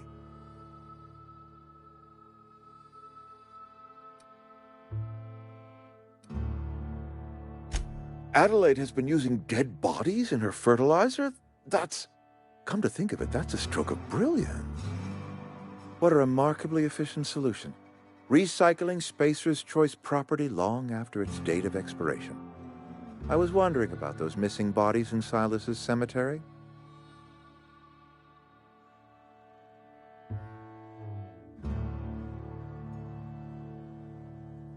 You're right, I am being obstinate. If the best thing I can do for this town is to stand down, then stand down I shall. If Adelaide's found a way to feed her people and cure the plague, then she deserves this office more than I do. I won't stand in her way. My life here is ended. Give me a little time to settle my affairs. I'm sure Adelaide will be glad to see the back of me.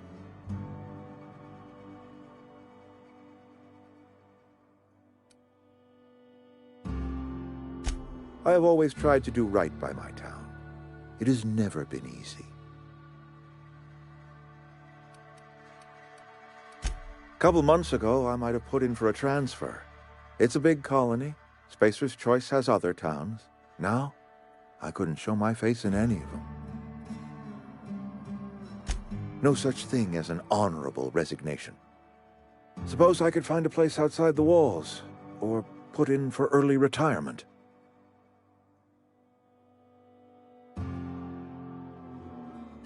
I don't know. I could see myself lasting a week.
Look at that.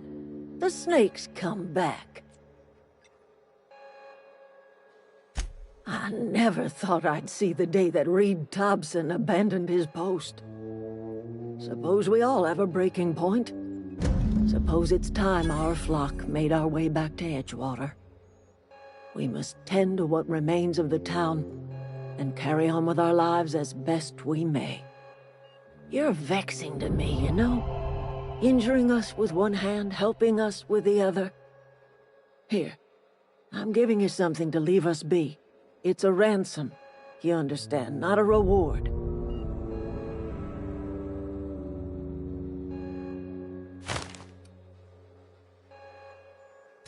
This don't put us on even footing, you understand.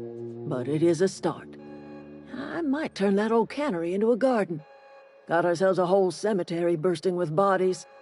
I need some time to gather my personals. Long walk back to Edgewater. Got a considerable burden to carry.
I swear.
Clever.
I've been feeling pretty low these days. We should keep our voices down.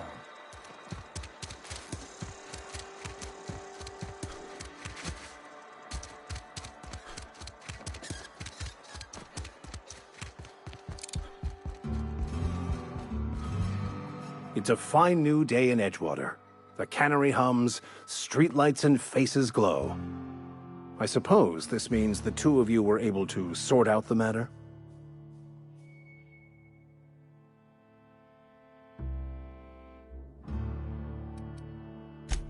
I am somewhat taken aback by that. Given the heat between her and Mr. Thompson, what deal did you strike with her, I wonder?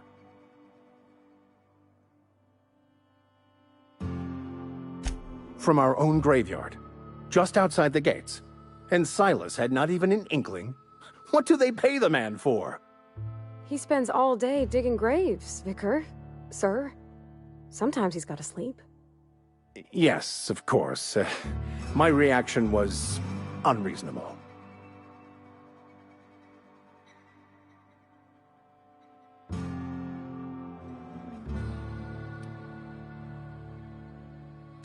Flowers grow well enough, and creeping ivies, and the fuzzies that grow on rocks, but we don't eat none of that. It is my understanding that none of the local life, plant or animal, is edible. Earth crops are grown in farms, not isolated cannery towns. Once the spark of life is fled, the mortal form is but unanimated matter, comprised of the same elements as the rest of the universe. We inter for the comfort of the living, not the benefit of the dead. While distasteful, I would judge Ms. McDevitt's actions beneficial to the greater good.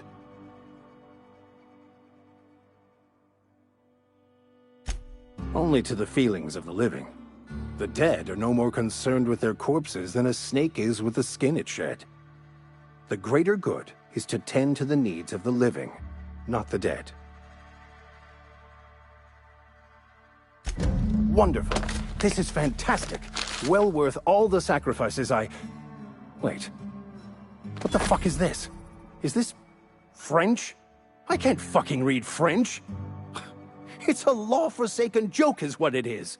French. Ha! I was so high and mighty, preaching to the yokels about following the plan, while fighting it at every turn.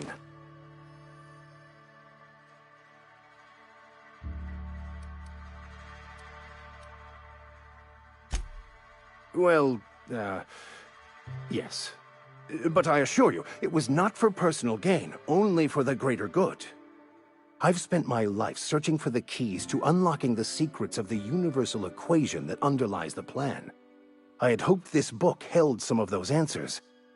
I became so desperate, I even got myself assigned to this plague-ridden backwater to find the damn thing.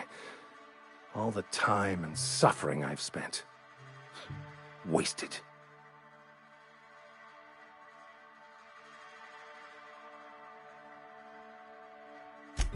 Please. As if my life should have no greater meaning than proselytizing to a bunch of feeble-minded wretches. Nothing could be more excruciating than discussing the true nature of reality with people who have no interest beyond their next Aetherwave program. But that's neither here nor there.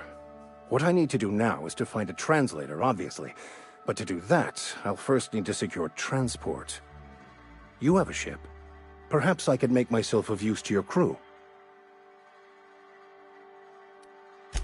Free spiritual counseling, someone to watch your back, not to mention a grown-up in the party. I'm 28. Exactly. I'm pretty handy with a tossball stick, or any blunt instrument, really. I'm also a passable gun hand, if it comes to that. I can usually talk my way out of conflict, though. Oh, I'm fairly competent at hacking computers as well.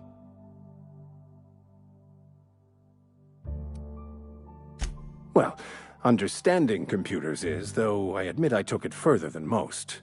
And I was quite the 32nd back during my seminary days. Left many an opponent bleeding on the field.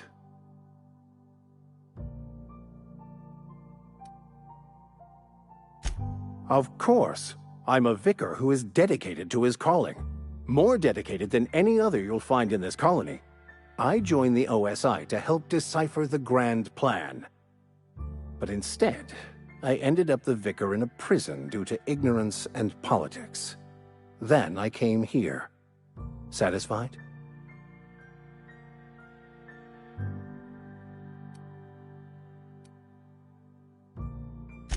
Fantastic. I promise you won't regret this. Edgewater's gonna miss you. Folk here always had good things to say about their vicar. Thank you, Ms. Holcomb. I'll be glad for the change of scenery. And to leave this place behind. It is my esteemed pleasure to serve as your crew vicar, Captain.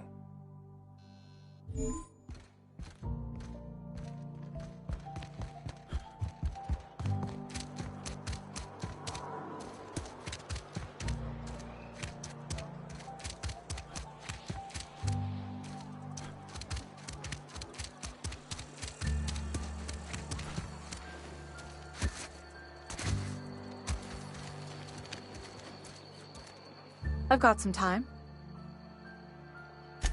Thanks. I'll see to it that this medicine gets to the people who need it. Here, something for your trouble. Nothing personal, but I hope we never do business together again. Don't want to make a habit of consorting with smuggler types.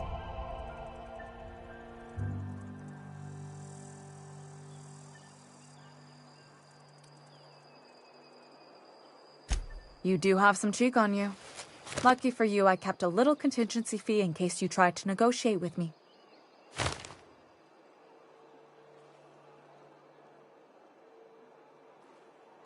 Somebody deserving. Silas on account of him being out in the cold. Amelia seeing how she's around people all the time. Anybody in the sick room?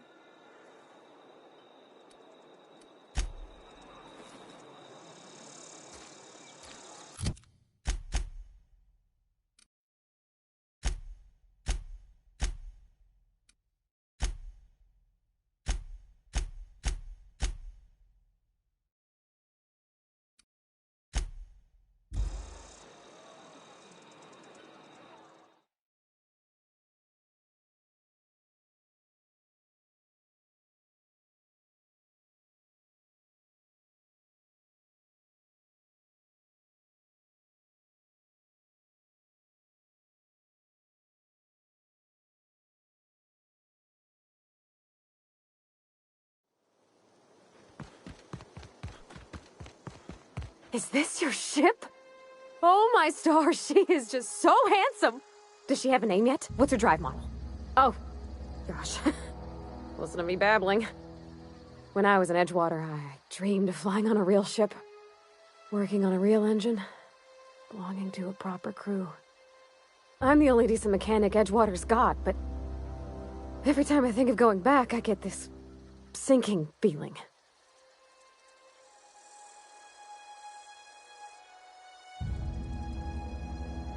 Well, it's kind of you to say that. And you're right. I wasn't happy. I want to ask you something, and you can say no.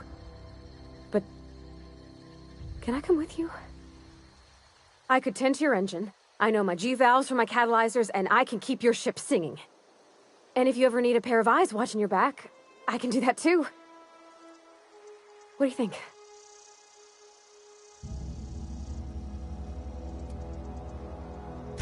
Yeah, I've been thinking about that. Edgewater was on the verge of collapse before you showed up. You sent them power, and now the town might see another season. And you talked Miss McDevitt into coming back to town. Maybe one day, Edgewater will have a garden where that cannery once stood. You ain't exactly a stranger anymore. You've done some kindness hereabouts. I wouldn't mind following somebody like that.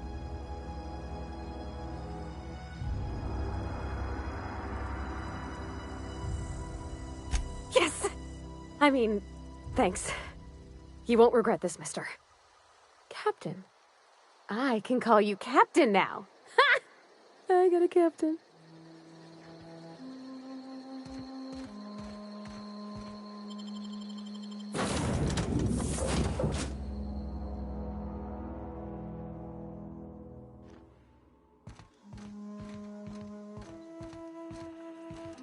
Captain, I have detected. What can I do for you, Captain?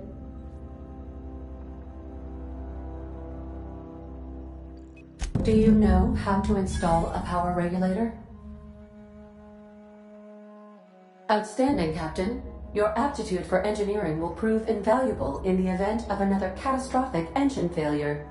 Our engine room is located behind you, across the cargo bay, up the ladders.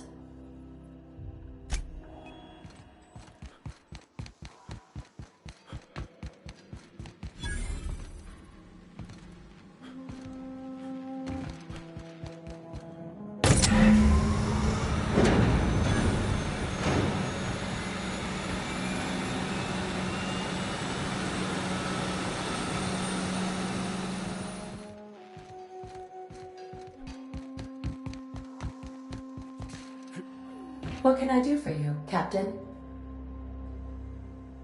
All systems are operating within acceptable parameters. I am prepared to bring the Unreliable into low-altitude orbit. This should prove an adequate test of our flight capabilities.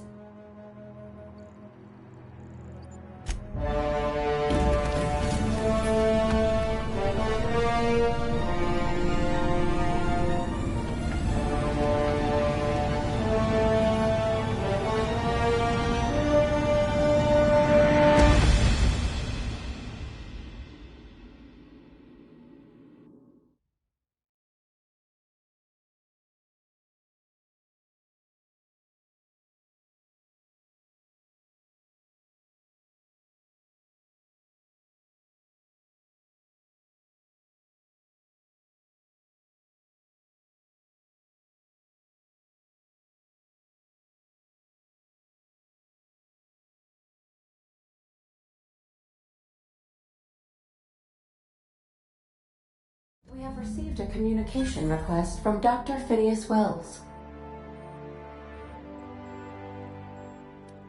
Based on my initial calculations of Dr. Wells's personality, that seems highly unlikely.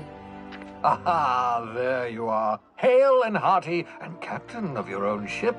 I see you're putting the Unreliable to good use. Shame about her former captain. Horrible way to die. How are you feeling, by the way? I lost track of you in that cave back there.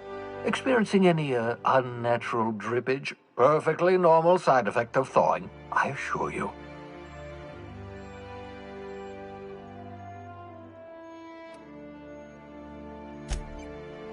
Oh, that, yes, that's probably permanent. I wouldn't worry about it, though. I'm sure you're fine. What you saw in Emerald Vale is happening all across the colony. Food shortages, lack of supplies, and basic necessities. We're dying. The chairman, the minister, and all their lackeys on the board are to blame. The Hope has some of the brightest minds Earth ever sent us. If we can revive the Hope's colonists, they can help us undo the board's mistakes. They can help us set things right. You need to get to Stellar Bay on Monarch. I have contacts there. They'll help me, help us, find the chemicals to revive your fellow colonists. Gladys Culkelly, lovely woman, runs a cozy little black marketing outfit on the Groundbreaker. She can get you a nav key to land on Stellar Bay.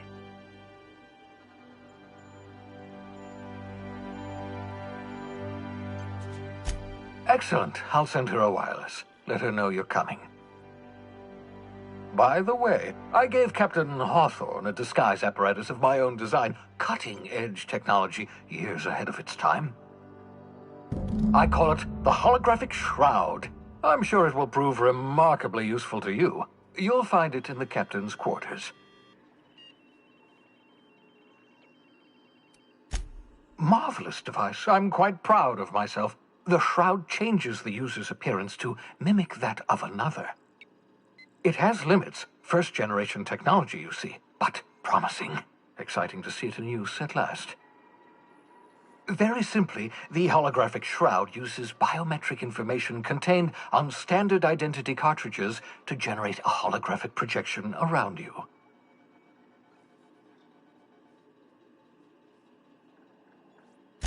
Excellent. I'll contact you once you've found a way to get to Stellar Bay. If you have any questions, come see me in my lab. And remember, don't trust the board. They'll try to win you over with promises of wealth and power, but it's a lie. The board's only interested in filling their own pockets. If we don't put a stop to them, they're going to run this colony to the ground. Transmission ended. If you are ready to depart, please select a destination on your navigation terminal.